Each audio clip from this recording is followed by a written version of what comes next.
ካራክተሩ ያናደዳል እኩይ ባህሪ ሆኖ ነው ሴቶች ይወዱታል ግን ታማኝ አይደለም ምሽብራት ፈልግልኝ ለምን ነው ግን ድረስ ጠይቅሽ ዝም ብለሽ ማሰድ አታምኚኝም ከዚህ ከአርቱ እና ከህክምና ሙያ እንደ አንዱ ምረጥ ቢባል ነፍስያ ወዴት ታዘነብላለች ሜላት በጣም ነው የምወዳት የደወልኩኝ ማለት ነው እንደዚህ ማድረግ የለባቸውም ብዬ ሁሉ መከራከር ጀምራለሁ ህብረተሰቡ ቲቪ ላይ የቀረበው ሁሉ እውነት ስለሚመስለው በፊት ትንሽ ጸጉሬ ደግሞ ረጅም ነበረ እሺ ተዛ በቃ ፈረንጅ ነው መስላችሁና ቦታ ራሱ ጠፍቶኝ ስናገር እኔ የምጠይቀው በአማርኛ ነው እሺ ለምሳሌ እንትን የሆነ ቤት ብጠይቀው ይለኛል go this way and you turn right and left አሁንም ያንን ሾው የመቀጠል ፍላጎት አለኝ እሁድም በኢቢኤስ ፕሮግራም እየቀጠለ ነው ስለ ጤናው ፕሮግራም ላይ ደርሰናል ዛሬ ይዤላችሁ የመጣሁት ፕሮግራም ስትተኛ ልክ አንተ ስታርፍ ፕሬሸር ፖይንት እዚህ ጋር ያሉት ማለት ሲሪየስ ሆነ ስራ ላይ ማትገኝ ለስራው ብዙ ፎከስ ያልሰጠ አንተ ፊልሙ ስራ ላይ ብቻ እንደሆንክ ምናምን ነው የሚያስቡት እና እሱን ያው በስራዬ በመስራት ለማሳመን ሞክሬያለሁ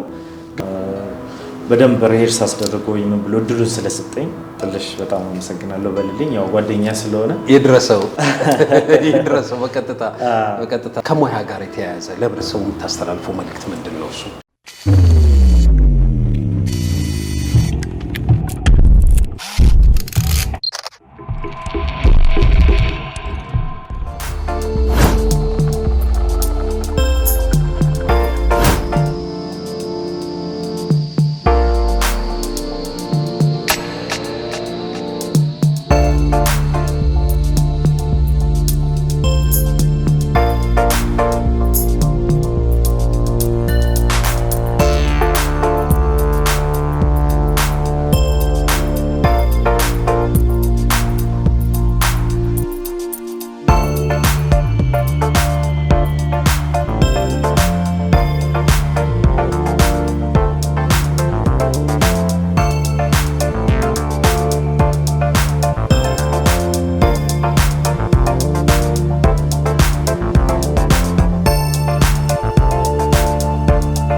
ውድ ተመልካቾቻችን እንዳላችሁበት የሀገር ሁኔታ እንደምን አደራችሁ እንደምን ዋላችሁ እንደምን አመሻችሁ በዛሬው ዕለት እጅግ በጣም ለየት ያለ የሁለት ጥምር ሙያ ባለቤት የሆነ አንድ እንግዳ ይዤላችሁ ቀርቤያለሁ ሁለት አንቱ የሚያሰኙ ጥምር ሙያዎችን እየሰራ ህብረተሰቡን እያገለገለ ያለ ተወዳጅ ሰው ነው ዶክተር ኢዮብ ማኑኤል ይባላል በጦር ኃይሎች ሆስፒታል የፊዚዮቴራፒ ሐኪም እንዲሁም ደግሞ አርቲስት ነው ዶክተር ስለጊዜው እጅግ በጣም አመሰግናለሁ እኔም በጣም አመሰግናለሁ ግድ የለም አንተ በለኝ አንቱ ልበል ስለ ጊዜያቸው ስትል እሺ እኔም አንቱ በለኝ ብልህም አንቱ አልልም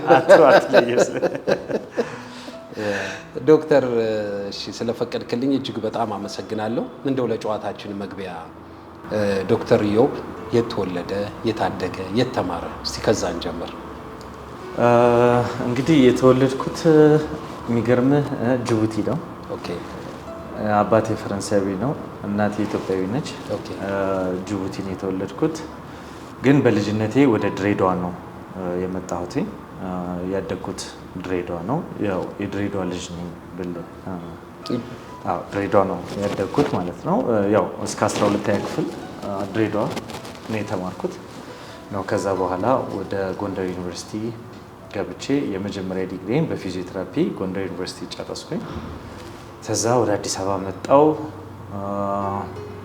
የተወሰነ ካገለገልኩ በኋላ ደግሞ የሁለተኛ ዲግሪን የዶክተር ኦፍ ፊዚዮቴራፒ ፕሮግራም ለ4 ዓመት ተመሬ የትምህርት ሂደቴ ይሄን ይመስላል ድሬዳዋ በነበርክበት ሰዓት የት ተማርክ የብስራተ ገብርኤል በመጀመሪያ አሊያንስ ኢትዮ ፍራንሴዝ የሚባል የፈረንሳይ ትምህርት ቤት አለ እና እዛ ነው እስከ 8ኛ ክፍል እስከ 7ኛ ክፍል እዛ የተማርኩት ፈርስት አንጌ ፍሬንች ነበር ያው አባቴም ፍሬንች ስለሆነ ያው እናቴ ወደፊት ቋንቋው ይጠቅመዋል ብላ ነው መሰለኝ የፍሬንች ስኩል ላይ አስገባችን። በአጋጣሚ ሆኖ ተዘጋ። አሊያንስ ፍራንሴስ ሲዘጋ ያለኝ አማራጭ ወደ መደበኛው ትምህርት መግባት ነው። ከዛ እንትን ገባው አቡነ እንድሪያስ 1 አመት ተማርኩ። አቡነ እንድሪያስ ትምህርት ቤት የሚባል 7ኛ ክፍልን ተማርኩ። 8ኛ ክፍል ደግሞ ብስራተ ገብርኤል እስከ 10 ብስራተ ገብርኤል ለ2 አመት ተማርኩ። ከዛ እስከ 12 ደግሞ ያው ሃይ ስኩል ማለት ነው ሃይ ስኩል። ስለዚህ ብዙ ትምህርት ቤቶች ነክቻለሁ ማለት ነው። አሊያንስ፣ አቡነ፣ ብስራተ ገብርኤል ያው ሃይ ስኩል ሁሉም ያለው ሃይ ስኩል አንድ ስለነበረ ሁሉም ወደ ሃይ ስኩል ከ10 በኋላ እዛ ነው ሁሉም የሚሄደው ማለት ነው። ከግል ትምህርት ቤትም ሆነ ከመንግስት ትምህርት ቤት ከጨረስክ በኋላ ሃይ ስኩል ትገባለህ ማለት ነው። ከፈረንሳዊ አባትህ እንደመወለድህ ፈረንሳይ ስኩል ገብተህ እንደነበረ አጫውተኛል። ቋንቋውን እንዴት ነው በአሁኑ ሰዓት? ቋንቋው ያው አይጠፋም አለ። ያው ከልጅነት የተማርከው ስለሆነ አይጠፋም አለ። ግን ትልቅ ችግሩ ምንድነው? ሁሌ እዚህ የሚያወራኝ ሰው የለም።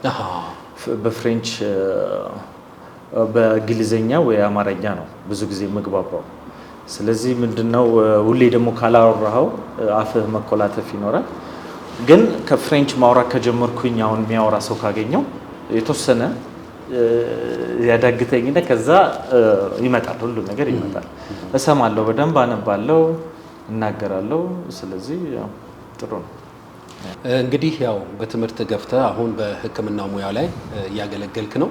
ግን የኪነ ጥበብ ፍቅር በውስጥህ እንዲያብብ እንዲያድግ ወይንም ደግሞ ፍቅር እንዲኖርህ መቼም ያው በርካታ የኪነ ጥበብ ውጤቶች ወይንም አሻራህን እንዳያስቀምጥክባቸውን ስራዎች ዘግየት ብለን እያነሳን እናወራለን። ግን ትምህርት ቤት ውስጥ ክበባት ውስጥ ትሳተፍ ነበር? አዎ ልክ ነህ። እንደ ማንኛውም ልጆች ድሬዳዋ ላይ እንትኑ ግን ፍላጎቱ ነው። በመጀመሪያ ስቶሪ ቴለር የሙቪ አክተር መሆን ፍላጎቱ ከልጅነት ጀምሮ ትንሽ ቀልጣፋም ስለነበርኩኝ እና ያኔ ድሮ ቪዲዮ ቤት በነበረበት ጊዜ በስሙኒ በ25 ሳንቲም ምናምን እየተከፈለ በሚታይበት ጊዜ በቃ እዛ ፊልም እያየን ስንወጣ እሱን ካራክተር ሁሉ እንጫወት ነበረ። ከዛ ነው የሚጀምረው በቃ አክተር መሆን። አለባበስ ጀምሮ አለ አይደለ ከልጅነት ጀምሮ ከምናያቸው ሙቪዎች ጀምሮ ከዛ ይጀምርና ሚኒ ሚዲያዎች አሉ። እዛ ላይ ፕሮግራም ማቅረብ ኢቨን ቲያትሮች ይሰራ ነበረ። ቲያትሮች እንደዚሁም ይሄ ጨረታ ማሰባሰብ ሲኖር ስቴጅ ለመጀመሪያ ጊዜ የወጣሁት አሁን ሃይ ስኩል ነው ትዝ ይለኛል። የመጀመሪያ ስራ ምንድን ነው? እስቲ አስታውሰን። የመጀመሪያ ስራዬ ከአሊያንስ ይጀምራል። አሊያንስ ሁሌ ይሄን ክሪስማስ ሲመጣ ምን ሲመጣ ግጥም ያስተምሩናል። ግጥም አድርገን እንትን ላይ እንወጣለን፣ ስቴጅ ላይ እንወጣና እናቀርባለን አንዳንድ ግጥሞች ምናምን ነገር እና ከዛ ነው የጀመረው። ሳተፍ ነበረ። ከዛ ሁለተኛ ደስ እንትን ትዝ የሚለኝ ደግሞ ብስራተ ገብርኤል እንደዚሁ የግራጁዌሽን ሴሬሞኒዎች ምናምን ሲኖሩ ስቴጅ መራ ነበር እና እንደ ኮሜዲም አይነት ይዘት ያለው መነባንቦች ምናምን አቀርብ ነበር እና በጣም በቃ ኦዲየንሱ ጥሩ ነበረ። ያው ከፊት እያረኩኝ ደፋርም ስለሆንኩኝ እሞክር ነበረ። ከዛ ሃይ ስኩል ስንገባ ትንሽ አደጋለና ስቴጁን በደንብ መምራት የግራጁዌሽን ስብሰባዎች ሲኖሩ ከዛ አንድ አስተማሪያችን አቶ ሰለሞን ይባላል ቲያትር መለመለና ልጆች የከርሞ ሰው የሚባል ቲያትር አሰርቶን ነበር ለተማሪ የሚቀርብ እና እዛ ላይ በቃ በደንብ ስክሪፕት ማንበብ ካራክተራይዜሽን ምናምን የጀመርኩት ግዛን ጊዜ ነው እና ከዛ አቅርበን ቆንጆ እንትን ነበረ። በጣም የሚያስቅ ልምድም ስለሌለን ነበረ እና ግን እዛ የመጀመሪያ ስቴጅ ሲሆንና ልምድህም የለም ግን በቃ እዛው ኮምፕሮማይዝ አድርገህ ስህተቶች ቢፈጠሩ ምናምን ሰራ ነው። ከዛ በቃ ወደ ዩኒቨርሲቲ ገባሁ ማለት ነው። የከርሞ ሰው እንደ መጀመሪያ ስራህ እንውሰደው በለው። አዎ እንደዚህ ለፐብሊክ አልወጣም እንጂ ለትምህርት ቤት የተዘጋጀ ያው እንደው ጨዋታን ወደፊት ወደ ኋላም እያለን እንጫወት እስቲ። እንደው አንዳንድ አካባቢዎች ላይ መቼም እንደዚሁ ከቅላት ካለ ተፈጥሯዊ ቁመና ምናምን ሰዎች አማርኛ አይችልም ወይንም ደግሞ አማርኛ ሊናገር አይችልም ብለው እንደው ሀሜት ቢቴ እንደ የሆነ ነገር ተናግረው የሰማህበት ጊዜ የለም? እሱ በጣም ብዙ በጣም የሚገርምህ በፊት ትንሽ ጸጉሬ ደግሞ ረጅም ነበረ አቅ ነበረ። እሺ ተዛ በቃ ፈረንጅ ነው መስላችሁና ቦታ ራሱ ጠፍቶኝ ስናገር እኔ የምጠይቀው በአማርኛ ነው። እሺ ለምሳሌ እንትን የሆነ ቤት ብጠይቀው ይለኛል go this way and you turn right and left and that's the እና በአማርኛ እየጠየኩት በእንግሊዘኛ ነው የሚመልስልኝ። በቃ ብዙ ጊዜ ያጋጥመኛል እንደዚህ አሁን ልገዛ የሆነ ነገር ስገባ ምናምን አማርኛ ማልችል መስሏቸው ሁለት ከሆነ አሁን እንደዚህ ነው እንደዚህ ሲባባሉ ስቅና አማርኛ ሳወራ ይደነግጣሉ። እንዴ እኛው ነህ እንዴ ምናምን ይላሉ። ዋጋ አስጨምር ያረጉበት ዋጋም ጨምሪበትም ያላለ ጨምሪበት ተዛ ታካፈኛለች ሲል ዞር ብያይቸው ማለት ነው ስቄ ተዛ እሱ እንዳይደብረው ብዬ በእንግሊዘኛ አውርቼ ወጣሁለት ሰው አለ። እና እኔ ደግሞ ራሴን ነው መሆን የምፈልገው ብዙ ቦታዎች ፕሪቴንድ አድርጌ ያልሆንኩትን መሆን ሳይሆን ራስን ሆነ አማርኛ ከሆነ የሚያግባባ አማርኛ ሁኔታውን መስለህ መኖር ነው እንጂ እውነትን ነው። በጣም የሚያስቸግረኝ ነገር ነበር። አሁን ቀርቷል። መቼስ ወይ ጠቆርኩኝ መሰለኝ ወይ ምን ሆንኩኝ መሰለኝ ግን አልፎ አይጠፋም። የሚገርም ነው። ከዚህ ከሕክምና ሙያ ጋር ተያይዞ ግንዛቤ ለመስጠት ወይንም ሰዎች ጥንቃቄ እንዲያደርጉ አጠር ያሉ ማስታወቂያዎችን እየሰራህ በማህበራዊ ድረገጽ ላይ ትለቃለህ። እኔም ተመልክቻለሁኝ እና አንዳንድ ጊዜ ከግንዛቤው ይልቅ የማይሆን ሙግት ውስጥ ገብተው የሚተላለፈውን ትምህርት የማይከታተሉበት ሁኔታ አለ። ለምሳሌ ባለፈው እኔ አንድ ማስታወቂያ ለቀ ስመለከት አንዱ ከላይ አርቲስት ነው ብሎ ጻፈ፣ ከታች ደግሞ ሌላው ቀጠል አረ ዶክተር ነው አለ። በማያስፈልግ ሙግት ውስጥ ሰዎች ሀሳብ ሲለዋወጡ አየሁ። እንዲህ አይነት ነገር አጋጥሞ አያውቅም?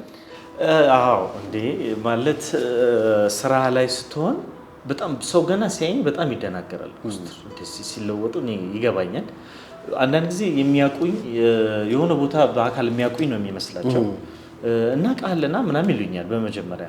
ተዛ ቀስ ብሎ ሲመጣላቸው ሲያውቁኝ ይገርማቸዋል። ማለት አንዳንድ ጊዜ ፊልም ላይ የሚያቀሰው ሐኪም ሆነ ስትመጣ ትንሽ ይከብደዋል እና ቀስ ብዬ አዎ እንደዛ ነው አስረዳቸዋለሁ። ሁለት ሙያ ነው ያለኝ ይሄኛው ነው እዚህም ደግሞ ሰራለሁ ስላቸው በቃ ተግባብተን ግን እንደ ችግር ብዙ አላጋጠመኝም።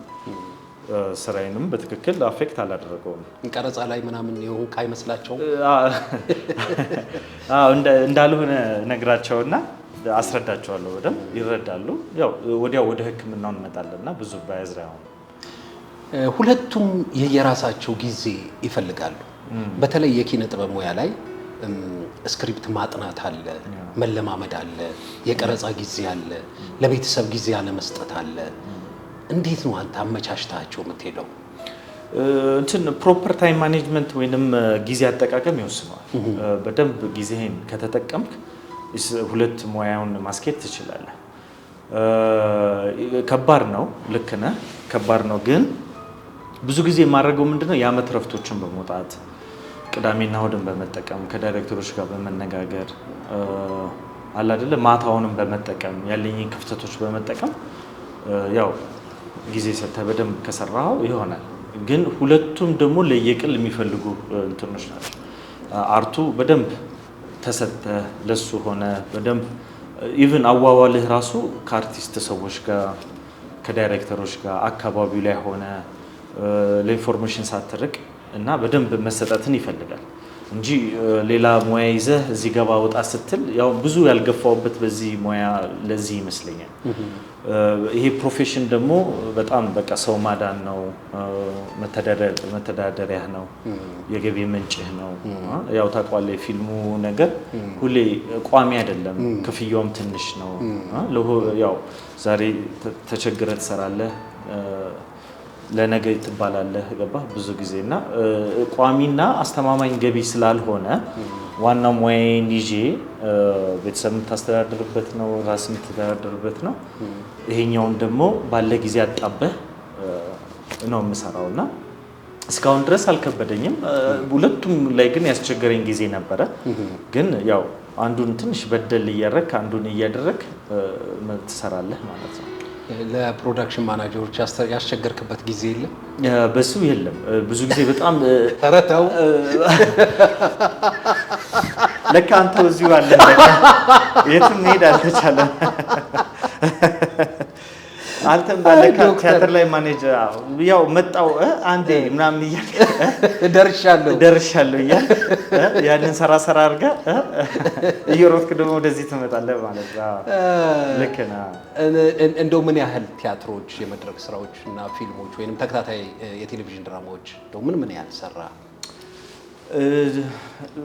ፊልሞች አዱን ነው 5-6 አካባቢ ይመስለኛል። ላይክ እሪ በከንቱ የሚባል በመጀመሪያ የሰራሁት አረብ ሆኜ ነው እና በቃ እንደዚህ ፊልሙ ላይ ከሱ የጀመርነው ያው ሴት ጋር ካለው ማታለል ጋር ምናምን ይያያዛል እና ሴቶች ይወዱታል ወይ ምናምን ነው ካራክተሩ። ከዛ ሁለተኛም እንደዛው ደገመኝና ሰምና ወርቅ መጣ ከቅዱሳን ዳይሬክተሯ ጋር ሰራን። ያው ሶስተኛውም ደግሞ የወደዱ ሰሞን ከምስጋና ጋር ሰራን። በአጋጣሚ ሆኖ በቃ እኩይ ባህሪም ነው ላይ ነው የሚያጋጥመኝ። ያው አክተር ስትሆን የተሰጠን ካራክተሮች በግድ በደንብ መወጣት አለብህ እና ከዛ እንደዚሁ ሲደጋገሙ ቆይ ማለት ጀመርኩኝ። ሁሉም ሰው የሆነ ካራክተራይዝ እንዳያደርገ የሆነ አለ አይደለ እኩይ ባህሪ ላይ እንዳያደርገኝ ቆንጆ እንትን ካራክተር እንዲሰጠኝ ነበር ስክሪፕት ስፈልግ የነበረው እና አንድ ተከታታይ ድራማ ከጥላሁን ጋር ህብስት የሚባል ተከታታይ እሱ ላይ አልሸሹም ዞር አሉ ብቻ ያው ነው አፍቃሪ ሆኜ እንደዛው ነው የምሰራው እና እንደዚህ የተወሰኑ ፊልሞች አሉ። ቲያትሮች ደግሞ ያው አንተ ፕሮዳክሽን ማኔጀሩ አንተ አለ የኛ ሰፈር ቲያትር ለብዙ 2 ዓመት አይደለ 2 ዓመት 3 ዓመት ታየ። እንዲሁም ደግሞ ያው የማይቀረው አድዋ ሲመጣ ደግሞ የአድዋ ላይ ቲያትር አድዋ ላይ ያው ጣሊያናዊ ካራክተር ስንቴ ሞትክ? በቃ አሁንም ልሞት ነው ወይ ነው የምትለው። በቃ ሁሌ ይሄ ጎራዴ ነው ትላለህ። በጣም የሚገርምህ ከነ ሚኪ ጋር የሰራነው የሰውኛው ቲያትር በጣም ቆንጆ ታሪክ ነው እና በጣም ብዙ ሰው ነው የሚሳተፍበት። በጣም ብዙ ሰው ነው እና እኔ ቲያትሩ ከተከፈተ በኋላ በህዝቡ መሀል ነው የምገባው። በህዝቡ መሀል እንደ ምርኮኛ ሆኜ እያነከስኩኝ ተጎድቼ ነው የምገባው እና በጣም ነው የሚያስደነግጠው። ግጥም ብሏል ብሔራዊ ቲያትር። በቃ በጣም ደነገጥኩኝ እና በጣም ነርቨስ ሆኜ እየገባን ሳለ የህዝቡ አቀባበል በቃ ከምገምተው በላይ በለው ይሄ ጣሊያናዊ በለው ምን አንተ እንደ እውነተኛ ካራክተር ነው ሲሰድቡኝ የነበረው እና እንደዚህ የተቀመጡ በመሃል ነው ማልፈው እንዲዞር ስል ስድብ እዴ ጣሊያናዊ መሆኔን እንዲያረ ኢትዮጵያዊ ነኝ ለአረ ዝም በይ ምናምን ልላጥሉ ልክ ስሰደብ ፍርሃቱ አንተ ግፍፍ ብሎ ጠፋ። እለያዘኝ እንዴት ተሰደባለሁ የሚል ማለት ይሄ ባይተዋርነት አለ እውነት በቃ ጣሊያናዊ መሰልኩኝ ስሜቴ ማለት ነው። ይሄ በሆነ መሃል ሆነ ባህሪ ውስጥ ገፍቶ አስገባኝ። በቃ ከዛ በኋላ አላቆም ሶርድም አላቆም በቃ ካራክተር ውስጥ ገብቻለሁ። ድምጼ ኬት እንደመጣ አላቅም በቃ እና ከጨረስን በኋላ በቃ በጣም ነው ደስ ያለኝ። ቆንጆ ፊድባክ ነበርና አዎ የመድረክ ቲያትር ላይቭ ስለሆነ ከህዝቡ ጋር የምትገናኝበት ስለሆነ በጣም ያስደስታል። ይሄ አጋጣሚ በጣም ነው ማረሳው። በጣም በቃ ደስ የሚል አጋጣሚ ነውና እንደው በዚህ በአርቱ ውስጥ ብዙ ጊዜ ተመልካችን ወይንም ሙያተኛውንና አርቱን የማያግባቡ ጉዳዮች ይፈጠራሉ። በተለይ በሕክምና ሰው በመድኃኒት ይሞታል። ሰው ባልሆነ ነገር ስክሪፕት ላይ ሲጻፍ ከሕክምና ጋር ተዛምዶ የሌላቸው ወይም ሊሆን የማይችሉ ነገሮች ሊጻፉ ይችላሉ። እንደዚህ ሕክምና ባለሙያዎች ወደ አርቱ ሲገቡ እነዚህን ነገሮች ሊታደጉ ይችላሉ የሚል እምነት አለኝ፣ ሀሳብ አለኝ። ምክንያቱም ምክክሩ ስላለ ስክሪፕት ራይተሮች ካንተ ጋር እነዚህ ድርሰት የሚጽፉ ሰዎች ውይይት ምናምን አድርገህ ታውቃለህ? እስካሁን አላቅም፣ ግን አንድ የሆነ ተከታታይ ድራማ ነበር ሳይኮሎጂስት ሆኜ የምሰራበት ላይ አማክሮኛል ሀሳቡን። እሱ ላይ ተጨማሪ ነገር ተነጋግረን አሳድገነዋል ሀሳቡን። ግን በጣም ቆንጆ ሀሳብ ነው ያነሳኸው። ነጮች ሀገር አሁን ሆሊውድም ሲሰራ ፊልም አሁን ሳይካትሪ የሳይካትሪ ፕሮግራም ከሆነ የአይምሮ ህመምተኛ ከሆነ ካራክተሩ በጣም ለብዙ ጊዜ ጥናት ያደርጋሉ። እዛ ሳይካትሪ ውስጥ ዋርድ ውስጥ ገብተው ቁጭ ብለው ሙያተኛም አላቸው የሚያማክራቸው በደንብ ለማምጣት እውነተኛ ካራክተሩን ለማምጣት እንደዛ ነው የሚሰሩት። ከዛም ከማማከርም አልፈው እስከ መሆንም ሆነው ለረጅም ጊዜ ሰጥተው ማለት ነው። እኛ ሀገር እውነትህን ነው ብዙ ጊዜ የማይመስል ነገር ዶክተሩ መጥቶ ሲመረምር ካለባበሱ ጀምሮ ካነጋገሩ ጀምሮ ወይ ከስቶሪው ጋር የማይገናኝ የሜዲካል እቃዎችን አግባብ ባለው መንገድ መጠቀም አለመጠቀም፣ አዎ በጣም ብዙ ነገር እኮ አለው እና እዚህ ላይ ክፍተት አለ በሰፊው። ከዚህ በኋላ እንደዛ ቢሆን ጥሩ ነው። ሙያተኞችን እየተጀመረ ይመስለኛል፣ ግን ሙያተኞችን በማማከር ጊዜ ሰጥቶ ለምን የሚታየው ነገር ሁሉ መልእክት ስላለው ትክክል ነው ተብሎም ላይታሰብ ይችላል እና በቃ ሲሊ በሆነ ነገር ሰውን ሲገሉ ምናምን ታያለ ወይ ስቴኪኒ ሲውጥ ወይ ሆነ አለ አይደለ ትንሽ በቃ ሞር ሜዲካሊ የታገዘ ቢሆን ግን ለህዝቡም ላሳማኝነቱ ጥሩ ይሆናል ማለት ነው። ስለዚህ አሁንም አለው ክፍት ነው። ማማከር የሚፈልጉ ካሉ የአርቱም እንትን ስላለኝ ከሜዲካሉ ጋር ግን ተነጋግረን ማሳደግ እንችላለን። በጣም ጥሩ። ከዚህ ከአርቱ እና ከህክምና ሙያ እንደ አንዱን ምረጥ ቢባል ነፍስያ ወዴት ታዘነብላለች? ይሄ በጣም ከባድ ጥያቄ ነው። ወደ አርቱ ይመስለኛል። የበፊት ድሪሜ ገባ ተረጋግቼ ዳይሬክት ማድረግ ፊልሞችን እፈልጋለሁ እና ትልቅ ባጀት ፊልሞችን መስራት እና ሙሉ ለሙሉ አርት ውስጥ በሆን ፊልም ሜኪንግ ውስጥ በሆን በጣም ነው በቃ ወደፊት አሁን ህልሜ እሱ ነው ብለህ ይሻለኛል። ይሄኛውም ስራ ብዙ አያስኬድህም ማለት የጉልበት ስራ ነው በጣም ፊዚዮቴራፒ ስራ ትንሽ ጉልበት ይፈልጋል ምናምን እና ከትንሽ ጊዜ በኋላ ወገቤን እጄን ምናምን ልትል ትችላለህ። ለምን ብዙ በእጅ የምትሰራቸው ስራዎች አሉና ብዙ የምትገፋበት አይደለም የራስን ቢዝነስ ከፍተህ ወይ ምናምን ካልሆነ በስተቀር ግን አርቱ ሁሌ የምፈልገው ነገር ነው።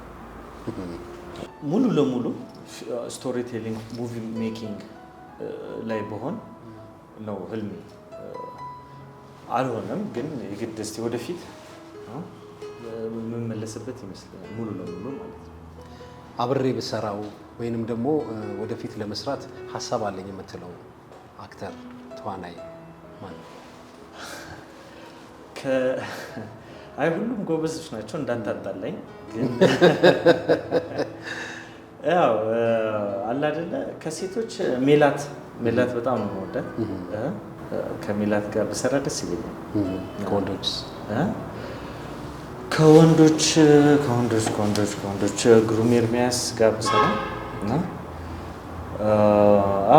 እና ከአለማየሁ ታደሰ በቃ ከነሱ ጋር ብሰራ በጣም ደስ ይለኛል። እስካሁን ከተሰሩት ፊልሞች ለአንተ በጣም ስሜት የሰጠ ወይም ደግሞ እጅግ በጣም የተዝናናበት የተማረከበት ፊልም? እንዳልኩ ያው ካራክተሩ ያናደዳል። እኩይ ባህሪ ሆኖ ነው ሴቶች ይወዱታል፣ ግን ታማኝ አይደለም እና ጥሩ እንትን አይደለም ይዞ የመጣው ካራክተር። ግን በዛ መሀል የነበረው ግጭት እንደምሽብር አትፈልግልኝ? ለምንድን ነው ግን ድረስ ጠይቅሽ ዝም ብለሽ ማሰድ አታምኚኝም? የወደዱ ሰሞን ላይ ጥሩ በዚሁ ምስጋና ማቀርበው ዳይሬክተር ምስጋና አጥናፈው በደንብ ቁጭ አድርጎ ነው ማለት አረጋግቶኝ በደንብ ካራክተሩን እንዲጫወተው ጊዜ ሰጥቶ አጠገቡ ጋር አስቀምጦኝ ትንሽም የፍሬንች ተች ስለነበረው ዘፈኖች አንዳንድ ትርጉሞችን እንዳደረግ እያደረገኝ የቀረጸው ካራክተሩን ምለው እሱ ነው እና መወደው ካራክተር እሱ ነው። የወደዱ ሰሞን ላይ ምን ነው ቺኳ ከች ብላለች። ቆልፎና የለም በላት።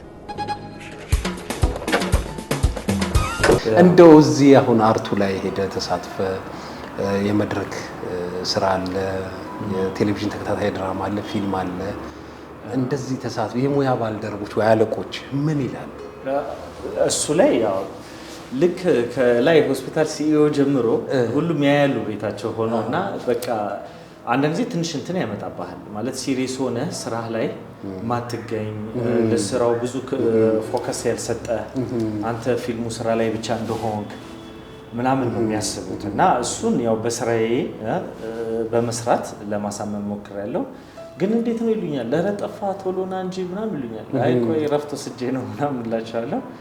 ግን እውነት ነው ኢፌክትም አለው፣ ትታወቃለህም፣ ይኮሩብሃልም ሲያዩ ስራ ባልደረባቸውን ሲያዩ ደስ ይላቸዋል። ግን ትንሽም ክፍተት የምትፈጥርና ሲሪየስ ስራ ላይ ያለውን ይመስላቸዋል። እዚህኛው ላይ አይደላ ስለሚመስላቸው እሱን የማሳመን ስራ ጠብቆብኛል። በዚሁም አጋጣሚ ስራዬን በደንብ ነው የምሰራው። ይሄኛውን በትርፍ ጊዜ የሚሰራ ስራ ነው እና እውነትህን ነው። የቴሌቪዥን ቶክ ሾውም ጀምረህ እንደነበረ አይቻለሁ እና እሱም ሌላ አቅም ሌላ ችሎታ የሚጠይቅ ነው እና ስለሱስ እስቲ ያጫውተኝ። በጣም እሱ ቆንጆ ነገር ነበረ። ኢቢኤስ ላይ እሁድን በኢቢኤስ ስለ ጤናው ሴግመንት አለች እና ቅድም ካነሳው ሀሳብ ጋር ምንድነው ህብረተሰቡ ማስተማር ወይንም ፊልሞች ሲሰሩ ማማከሩ ላይ ሀሳቡ ላይ ነበረኝ እና በጣም ህብረተሰቡ የት ሄዶ እንደሚታከም ምን እንደሚፈልግ በደንብ የሚነግረው ሰው ይፈልጋል እና በስህተት ብዙ ቦታ እየሄዱ የተሳሳተ ሕክምና ላይ ፕሮፌሽናል ያልሆኑ ሰዎች ጋር እየሄዱ ብዙ ነገር እንሰማለን እና ይህን ነገር እንዴት ነው መለወጥ የምችለው? ስለዚህ ሚዲያውን ተጠቅሜ ለህብረተሰቡ ተደራሽ መሆን አለብኝ የሚል ሀሳብ ነበረኝ እና የዛን ሰሞን ያውም ኮቪድ የገባበት ጊዜ ነበረ። ሴግመንቱ በኖርማል ጋዜጠኛ ከሚቀር የአርቱም ችሎታ ያለው እና እንደዚሁም የሜዲካል ችሎታ ያለው ሰው ቢሆን ጥሩ ነው የሚለው አጋጣሚውን ያገኘሁትኝ ማስታወቂያ ልሰራ ሄጄ ነው። በዛ ኢቢኤስ ሮያል ፎርም ማስታወቂያ ነፍሱን ይማረውና ከአስፋው መሸሻ ጋር ላይ ነበር የምሰራው። እንትኑን እሱን እያገላበጥኩት እንዴት ነው ተመቸው ወይ እያልኩኝ የሙያዊ ፍራሽን ሰው ሲመርጥ ሙያዊ በሙያዊ እንዴት ነው ለወገብ የሚጎዳው የትኛው ነው ማይጎዳው የትኛው ነው የሚለውን እያስረዳው ትክክለኛ ፍራሽ የቱ ነው የሚለውን ማብራራት ላይ ነበር ስሰራ እና ከፕሮዳክሽን ጀርባ ከካሜራ ጀርባ ባለቤቷ የኢቢኤስ ባለቤት ማክዳ ነበረች እና ጨርሰን ስንወርድ አናገረችኝ። እንዴት ነው ላሰራህ ወይ ሴግመንት ስለይ በጣም ደስ ይለኛል አልኳት። ስልክ ተለዋወጥንና ግባ ተባልኩኝ። ጀስት አገባቢ እንደሙከራ ነገር ነበረ። ጀስት ሲሪየስሊ አልያዙትም ነበር መሰለኝ። ሲሪየስሊ ቁጭ አድርገው አግሪመንት አድርገው በትክክል ስራው ላይ በደንብ ኢንጌጅ አላደረጉኝም። በሆነ በነበረ ክፍተት ነበር የምንሰራው እና ስትተኛ ልክ አንተ ስታርፍ ፕሬዠር ፖይንት እዚህ ጋር ያሉት በትክክል ሊደገፉና ሌላው የሰውነት ክፍልም ድጋፍ ያገኛል ማለት ነው። ኮቪድ ጊዜ ነበረ። ኢቭን የመጀመሪያ ኮቪድ የተያዘ ሰው ያቀረብኩት እኔ ነኝ። ምን ተከሰተ መሰለ? ስቲግማ ተጀምሮ ነበረ። ስቲግማ ማግለሉ በቃ ኮቪድ የያዘ ሰው እንደዚህ በቃ እንደ ኤችአይቪ ምናምን ጊዜ እንደነበረው አይነት ነገር ተጀመረ። በአምቡላንስ ተይዘው ነው የሚሄዱት። በቃ እንደተለየ እንትኖች ነው የሚይዙት እና ታነባለህ። አንተ ስታነብ አንድ ሰው ከኮቪድ ነፃ የሚሆነው መቼ ነው ትላለህ። ነፃ የሚሆነው በቃ 2-3 ምርመራዎች አሉ። እነዛን ሂደት አልፎ ከጨረሰ ነፃ ይሆናል። ስለዚህ ይሄ ሰውዬ ነፃ ነው ገብቶ ከተያዙት እንትን ነው። ያው ዩቲዩበር ነው። እሱን ታቀርበዋለህ ወይ ተባልኩኝ። የስ አልኩኝ። ወዲያው ሪሰርቾችን አየሁ ምናምን ነገር እንዳትፈሩ አልኳቸው። ካሜራ ክሩም ሁሉም ነገር እንዳትፈሩ። አንዴ ነፃ ከሆነ በቃ ቫይራል ሎዱ የለም ማለት ነው፣ ጠፍቷል ማለት ነው። ቤተሰብ ግን ደስተኛ አልነበረ። በቃ ቤተሰቡን ልትፈጀው ነው አንተ በቃ ቢቀርብህስ ምናምን ተብዬ በጣም ብዙ ቻሌንጅ ነበረ። ግን ለማሳመን ሞከርኩ። ያው አንዴ ያመንክበት ነገር አለ አይደለ? ግን አልተቀበሉኝም። ኮንሲኩዌንስም ነበረው። ግን አቀረብኩት። ሳቀርበው ሰርቫይቨር ነው። ለህብረተሰቡ ምን ማስተማር አለበት? በቃ የኛው ሰው ናቸው። ከዳኑ በኋላ ተመልሶ ሶሳይቲ ውስጥ መቀላቀል ይችላሉ። እና ይሄን ነገር ለቲቪ ሾው በቲቪ ሾው መልክ እንደዚህ ተደራሽ ቢሆን ህብረተሰቡን ማንቃት ማስተማር የህክምና ቦታዎችን በደንብ እንዲያውቁ ግንዛቤ ብትሰጥበት ትልቅ ሚዲያ ነው እና በጣም ብዙ ሾዎች ሰራው። ግን በመሀል ላይ ምን እንደተከሰተ አላውቅም። አሁንም ያንን ሾው የመቀጠል ፍላጎት አለኝ። እንደዚህ አይነት ሾዎች ላይ በደንብ ለህብረተሰቡ ተደራሽ የመሆን ትልቅ ዓላማ አለኝ። እሁድም በኢቢኤስ ፕሮግራም እየቀጠለ ነው። ስለ ጤናው ፕሮግራም ላይ ደርሰናል። በድንገተኛ አደጋ በደረሰበት ቦታ ላይ የሚደረግ የህክምና ሂደት ምን እንደሆነ የህክምና ባለሙያዎች ወይንም በተለያየ ሙያ ላይ ያሉ የተለያዩ ሙያተኞች የረፍት ጊዜያቸውን ከከተማ ወጣ ብለው ይዝናናሉ፣ ወይንም ሌሎች መዝናኛዎችን ኳስ ይመለከታሉ፣ ወይንም ቲያትር ወይንም ሌላ ነገር ያደርጋሉ። ዶክተር ኢዮብ መዝናኛው ምንድን ነው? የኛ ስራ ትንሽ ፊዚዮቴራፒ እንትን የለውም፣ የትርፍ ስራ ረፍት የለውም። ወይ ክሊኒክ ትገባለህ ከኖርማል መደበኛ ስራ ትወጣና ወይ ክሊኒክ ትገባለህ፣ ወይንም ቤት ለቤት ህክምና የሚባል አለ። ቤት ለቤት እየሄድን እናክማለን ሰው እና ታይት ነው የምትሆነው፣ በደንብ ትሰራለህ ማለት ነው። እኔ ያው ወይ ሙቪ ማየት እንደዚህ አለ አይደል፣ ሙቪ ማየት እና በስራ ነው አብዛኛውን ጊዜ ማሳለፈው። ልክ አሁንም ኑሮ ተወዶ የለ ቁጭ የሚባልበት ጊዜ አይደለም። ገባ አይበቃም፣ ብሩ የሚከፈል ስለማይበቃ በቃ ያገኘው ቦታ እየሄድክ ፓርት ታይም ስራዎች ካልሰራ ሰርቫይቭ አታደርግም። አሁን ያስገድዳል 2-3 ስራ እየሰራ እንድትኖር ያለው ኢኮኖሚ ሁኔታና ትዝ አይለኝም። እሁድ ከቤተሰብ ጋር ነው የማሳልፈው። ቅዳሜ ድረስ እሰራለሁ፣ 6 ዴይስ እሰራለሁ። እንደዚህ ቁጭ ብዬ ያሳለፍኩበት ጊዜ ትዝ አይለኝም። ግን ቢኖር ግን ሙቪ ባይ ሲኒማ ኳሳ ያለው። የማን ደጋፊ? የአርሴናል ደጋፊ ነኝ። እንዲሁ ተቃጠል ብሎ የፈጠረን ደስ ይላል። በቃ እየተቃጠልክ አንዱ ፓስተር ራሱ እያስተማረ እኮ መቼለት ቲክቶክ ላይ እያየው ምንድነው ዋንጫ አትብላ ብቻ ሳስታውስ በደንብ ዋንጫ አትብላ ብሎ የተፈረደበት ነው የተፈረደበት። እንደዚህ ብሎ ብቻ ስስቅ ነበር። አንድ ቀን ይሆናል ሁሌ ኔክስት ይር እየተባባለ በአሁኑ ተበሳጭቻለሁ። በጣም ትንሽ ጥሩ ነበረ፣ ግን እስቲ የሚቀጥለው ዓመት እንገናኝ። ጥሩ ነው። ኳስ ነው የምወደው ማለት ነው። ከዚህ ከአርቱ ስራ ከመድረክ ስራ ወይ ከፊልም ስራ እንደው የማትረሳው ገጠመኝ የለህም? እኔ አለኝ። ያንተ ገጠመኝ አለኝ? የማረሳው ብዙ አሉ፣ ግን አሁን ለማስታወስ እስቲ አንተ ንገረኝና እኔ የማስታወሰው ካለ እነግርሃለሁ። ብሔራዊ ቲያትር የኛ ሰፈር የሚባል ቲያትር እዛ ስንሰራ ዶክተር ኢዮብ ፈረንጆ ነው ይሰራ ነበርና መጨረሻ ላይ የሚሰራው አሻጥርና የሚሰራው ተንኮል ተደርሶበት እዛች የኛ ሰፈር ውስጥ ራሱን ቀይሮ የሚኖር ፖሊስ ነበር። መጨረሻ ላይ በቁጥጥር ስር ይውላል እና የመጨረሻው ሲል ላይ እጁን ከሰጠ በኋላ እጁን ወደ ኋላ አድርጎ በእርግጫ መጥቶ ወደ ኋላ አድርጎ በካቴና የሚያስገባበት ቦታ አለ። ዶክተር ኢዮብ ረስቷት ይሆናልና በጣም ረግጬ እጁን በካቴና ወደ ኋላ ሳስረው ስቴጅ ላይ ነው፣ ላይቭ ነው። ብሮ ቂም አለህ እንዴ? ኧረ ገደልከኝ። ኬት ነው ያንን ኃይል ያመጣኸው? እኔ አሁን ትዝ አለኝ፣ ረስቼልህ ነበር።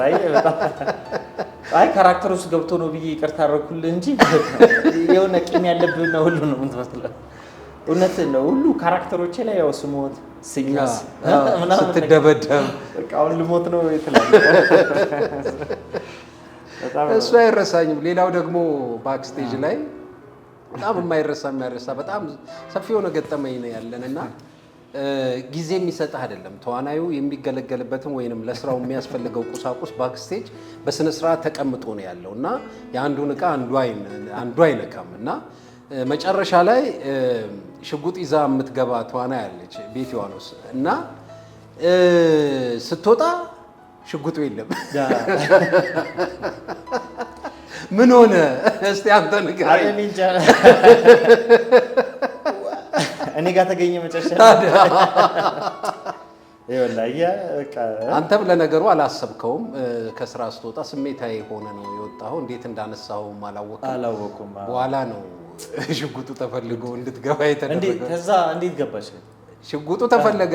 አይ ሽጉጡ ቦታው ላይ አጣሁት እንዳለችኝ እዮብ በዚህ በኩል ዶክ አልፎ ነበር እንዴ አለ። አንተማ ትጫወትብኝ ነበር ባክስቴጅ ላይ በጣም ነው የሚጫወትብኝ። የመጀመሪያ ጊዜ ቲያትር የመጀመሪያ ስቴጅ ልንወጣ ስንል ፀጉሬ አርቲፊሻል ፀጉር አለ ፈረንጅ የሚያስመስል ሜካፖቹን ለብሼ ምን ብዬ ገና እኔ እኮ የምገባው ቁጭ ብያለሁና ካሁን በቃ የምጠራ እየመሰለኝ ምናምን እየጠበኩኝ አየኸኝና ምን አሁን ትለባበሳለህ እንዴ ከአንድ ሰዓት በኋላ ለምትገባ ሲለኝ ከዋልኩኝ በቃ ያው ነርቨስ ትሆናለህ። አዲስ ስለሆንክ ቶሎ ተዘጋጅተህ መግባት ነው የምትፈልገው ገብቶሃል።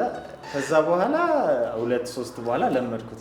ሰዓቴን አውቀዋለሁ። ለካ 10 ደቂቃ ይበቃል ለባሱ ለመግባት ማለት ነው። እና እሱ ትዝ ይለኛል። ያው ባክስቴጅ ላይ ተመልካች ከመግባቱ በፊት ሁሉም ተዋናይ ቦታቸውን መያዝ ስለነበረብን ያንተ ደግሞ ስራ እጅግ በጣም አስቸጋሪ ከህሙማን ጋር ስለምትገናኝ የመጀመሪያ ስልክ ጥሪ የሚተላለፈው ወደ አንተ ነው። ገብተሃል አለ። ያው በዚህ አጋጣሚ ጥላሁንንም በጣም ለማመስገን ፈልጋለሁ። አምኖብህ ሰው ስቴጅ ላይ ከዚህ በፊት ኤክስፒሪየንስ የሌለው ሰው አምኖብህ እንደዛ ለህዝብ በደንብ ሬሄርስ አስደርጎኝ ምን ብሎ እድሉን ስለሰጠኝ ጥልሽ በጣም አመሰግናለሁ በልልኝ። ያው ጓደኛ ስለሆነ ይድረሰው በቀጥታ ምስጋናው ለጥልሽ ይደርሰዋል። እንደው ስንት ልጆች አሉ? ባለቤት እስቲ አስተዋውቀ ልጆች ነው? እሺ 3 ልጆች አሉኝ። 2 ሴት 1 ወንድ። ኤማ፣ ኤቫ እና ራፋ ይባላሉ። በቃ የአንዱን ብቻ ነው ያበላህ። የሁለቱም ሚስጥር አደረገው። የአንደኛው ላይ መታላ መጥቻለሁ እንዴ በደምብ መታለ። የሁለቱን ያው አጋጣሚ ሆኖ ነው እንጂ ትጠራላችሁ እንዳለ ክሩ አንድ ላይ ተሰብስበን ልደት ላይ ምናምን ጠራቸዋል። እናመሰግናለን። ለፍሬ ብቁል አሜን ይደጉ።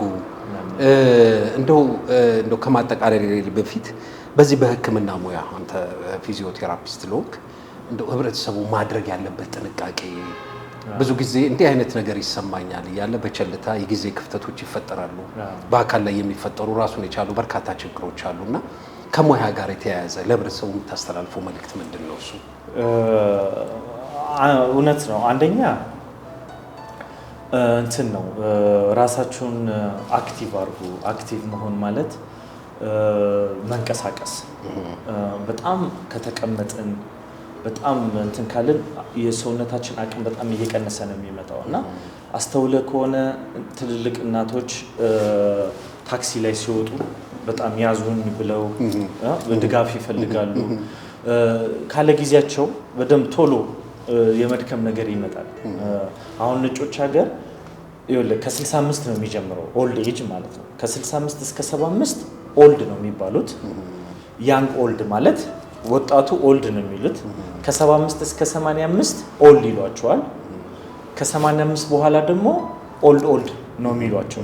ይሄ ያንግ ኦልዱ ሱፐርማርኬት ይሄዳል፣ ሳይክል ይነዳል፣ ሪታየር ነው ያደረገው እንጂ ብዙ ነገር አክቲቭ ነው።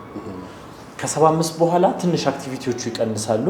ከ85 በኋላ ቤት ውስጥ ነው የሚሆነው ማለት ነው። ይሄ 65 እንኳን ሳንደርስ ወደ 55 በጊዜ ፖስቸራችንን ስለማንጠብቅ ስፖርት ስለማሰራ ማጠንከርም ያስፈልጋል። ሰውነትን መንቀሳቀስ ስፖርት በጣም ያስፈልጋል። ስራ ስንሰራ ሰውነታችን ማዳመጥ፣ ወገባችንን መጠበቅ፣ መገጣጠሚያችንን መጠበቅ። ልክ ችግር ሲከሰት ወደ ሆስፒታል ቶሎ መመርመር እና ተገቢውን የሆነ ሕክምና ማግኘት። የተሳሳተ ቦታም ሄደው የሚበላሽባቸው ህመሙ የሚባባስበትም ሁኔታ አለ እና በጥንቃቄ ቲቪ ላይ ያያችሁት ነገር ሁሉ ትክክል አይደለም። ትንሽ ሰከን ብሎ ማጣራት ይፈልጋል። ማስታወቂያዎቹ ማለት ነው። ማስታወቂያዎቹ ቲቪ ላይ አንደኛ በጣም የምቃወመው ማንም ሰው መጥቶ ተነስቶ የሆነ ህክምናን ነገር ሲያስተዋውቅ አሁን እየተለመደ የመጣ ነገር ነው እና እሱ ነገር በደንብ መጣራት አለበት። ትክክል ነው ወይ? ህዝቡን አይጎዳም ወይ? እንትን ኤቪደንስ ማለት ኤቪደንስ ሰፖርት ያደርገዋል ወይ? ተብሎ ተጣርቶ ነው ማለፍ ወደ አየር ላይ መሆን ያለበት ማለት ነው። የተወሰነ ቲቪ ሾዎች ካየው በኋላ ቲቪ ሾው እየደወልኩኝ ማለት ነው እንደዚህ ማድረግ የለባቸውም ብዬ ሁሉ መከራከር ጀምራለሁ። ህብረተሰቡ ቲቪ ላይ የቀረበው ሁሉ እውነት ስለሚመስለው እየተሳሳተ ገባ። አሁን በእኛ ሙያ ብዙ የተሳሳቱ ማስታወቂያዎች ይወጣሉ። ተነስቶ እንደዚህ እናረጋለን ይሉና ግን ትክክለኛ ያልሆነ ነገር ነው እና በማህበራችንም በኩል እንድንመከራከር ጀምረናል። ለህብረተሰቡ በመቆም ማለት ነው። ለምሳሌ በቃ የሆነ ቦታ ሄደ በማይገባ ሁኔታ ታሽተ ችግር ሊባባስ ይችላል። የሚሞቱም ሰዎች አሉ። እነዚህን ሰዎች ማን ነው የሚጠይቃቸው? ገባህ አይደለ? ይሄ ሜዲካል ፕራክቲሱን ሄዶስ አቤት የት ማለት አለባቸው። እንደዚህ ሄጄ ይሄን ያህል ከፍዬ ያላግባብ ክፍያ ከፍዬ የተሰጠኝ ሕክምና አልተሻለኝም ተባባሰብኝ ብሎ አቤት የሚሉበት ቤት ያስፈልጋል። ሰሚ አካል ያስፈልጋል። እንዲህ ሚዲያ ላይ አሁን ባስተላለፍ እነዚህን የተሳሳቱ ነገሮችን ህብረተሰቡ ማንቃት ነው የምፈልገው። ስለዚህ ትንሽ ያያችሁትን ነገር ሰከን ብላችሁ በአግባቡ አሁን ኤክስሬይ መጥቷል። ስብራትን ቢኖር ወለምታን ቢኖር ሆስፒታል ሄዳችሁ ካርድ ማውጣት ነው። ካርድ ብዙ አይከብድም። ካርድ ካወጣችሁ በኋላ ኤክስሬይ ከታየ አጥንት ከተሰበረ መጠገን አለበት። አጥንት ተሰብሮ አይታሽም አይደለ? እንደዚህ ጥንቃቄዎች ይፈልጋል እና በምታዩት ነገር እንዳትሳሳቱ ጠንቀቅ ብላችሁ አማክራችሁ የተሻለ ነገር ምረጡ። ስፖርት ተንቀሳቀሱ፣ ራሳችሁን አጠንክሩ። ህመም ሳይበረታ ቶሎ ሄዶ መታየት ያስፈልጋል እና ይሄ ነው የምለው። እንግዲህ ያው በመጨረሻ ቀረ የምትለው ካለ ድሉ ልስጥ። ቀረ የምለው ነገር የለም። እስቲ በቅርቡ ወይ ፊልሞች ላይ እንዲሁም ቲቪ ሾው ላይ በጣም ለረጅም ጊዜ ውስጥ የነበረው ነገር ነው። ቲቪ ሾው ለማዘጋጀት የሚያሰባችሁ ካላችሁ ብታናግሩኝ። ቲክቶክ ሚዲያም ለመክፈት ሞክራለሁ። እዛ ላይ ጥያቄ ካላችሁ ለመመለስ ለህብረተሰቡ የሚያገለግሉ የሚጠቅሙ አቅጣጫ የሚሰጡ ነገሮች ለማድረግ ከሙያዬ እና ከአርቱ ጋር አድርጌ የሆነ ነገር ለመስራት ለሀገሬ ይፈልጋሉ። ዶክተር ኢዮብ ማኑኤል በእውነቱ ከሆነ በርካታ እርሶን የሚጠብቁ ህሙማን አሉ። በዛ ባለችን አጭር ጊዜ ውስጥ ለህብረተሰቡ ይጠቅማል ያዝናናልም የሚሉ ከሙያው ከልምድም ከተሞክሮ ሰፊ ጊዜ ሰጥተውን ስላነጋገሩ እጅግ በጣም አመሰግናለሁ። እንግዲህ ወደፊት ደግሞ በሌሎች ፕሮግራሞች እንደዚሁ እንገናኛለን። የዛሬውን በዚሁ ጨረስን። ራፋን እዚሁ ስራ ቦታዬ ራፋ ፊዚዮቴራፒ ክሊኒክ ለማመስገን እንፈልጋለን። ያው ታካሚ ተቀምጦ ለአንደኛ እድል ስለሰጡን አንተን ብቅ በል አንዳንድ ጊዜ አንገትህን ወገብን ካመመ ራፋ ፊዚዮቴራፒ የተወሰነ ቀን በነፃ እናክምህና ተዛ እናሽላለን። አመሰግናለሁ። ዶክተር ኢዮብ ማኑኤል በጦር ኃይሎች ሆስፒታል የፊዚዮቴራፒ ሕክምና ባለሙያ አሁን በትርፍ ሰዓታቸው የሚሰሩበት ራፋ ፊዚዮቴራፒ በትርፍ ሰዓታቸው እየሰሩ የሚገኙበት ራፋ ፊዚዮቴራፒ ተገኝተን እንግዲህ ከልምዳቸውም ከእውቀታቸውም አጨዋውተውናል። በሌላ ጊዜ ደግሞ ሌላ እንግዳ ይዤላችሁ እስከ ቀርብ ድረስ በያላችሁበት ሰላም ለእናንተ ይሁን።